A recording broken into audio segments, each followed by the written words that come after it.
Hi, boys and girls, we're back. I'm going to start reading chapter 13. Mom!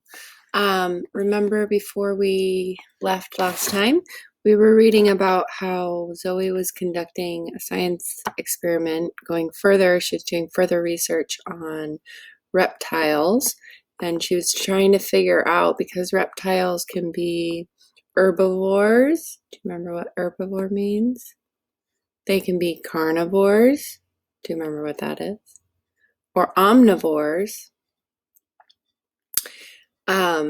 She was trying to figure out if they ate plants and vegetables, meats, or both. So she had food laid out on a plate. And then she was doing further research on reptiles to see if that would help. And Marshmallow, the baby dragon, slowly got up and ate the fish whole. So if Marshmallow eats the fish, then what kind of eater, herbivore, carnivore, or omnivore, is the dragon? Tell me later. All right, here we go. Chapter 13. Mom! My eyes flew open and I looked around. The reptile book had fallen out of my hands. Sassafras quietly snored on my chest. I must have fallen asleep while I was reading. I heard my dad calling my name. Huh? Was it dinner time already? Sassafras and I ran into the house and looked around, confused. Is it time for dinner? Dad laughed. Did you forget that your mom was coming home today? Mom's back. Mom's back. Mom!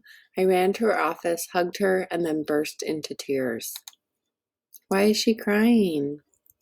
Are they tears of joy that she's back? Are they tears of relief that her mom can help now? I messed everything up. Oh, tears of sadness and frustration. There was a baby dragon and I wasn't sure what was going wrong. I fed him marshmallows, and at first he got better, but then he got so much worse. I tried to fix it by feeding him fish, but I didn't know if it worked. I don't want him to die, I sobbed. My mom knelt down and looked at me in the eye. Oh, Zoey, you must have been very worried. But magical animals are much tougher than you think. Let's go see how he's doing. Chapter 14. Bigger. Mom walked me out of the barn with her arm around me. I had hoped I could handle all of this on my own. I wanted to impress my mom with a healthy dragon. Instead, she was going to see a sick dragon that I hadn't been able to help. I walked into the barn and I stopped. I rubbed my eyes. Whoa. Marshmallow was walking around. He had bright eyes, and he was at least twice as big as he'd been this morning. How did that happen? Dragons must grow really quickly. Sassafras was about to walk into the pen, but froze.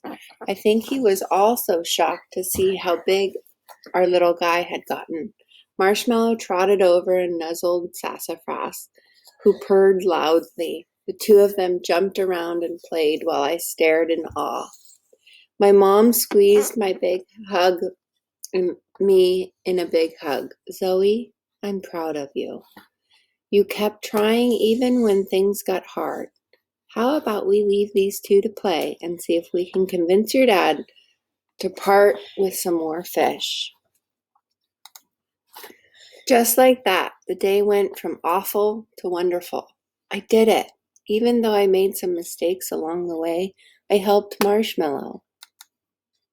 Chapter 15, Learning to Fish.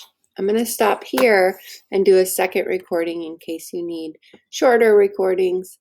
The last two chapters will be our last chapters for this book, and then I'll show you the glossary, which has all the vocabulary words, really cool science words in it. So I'll be right back with chapter 15 and 16.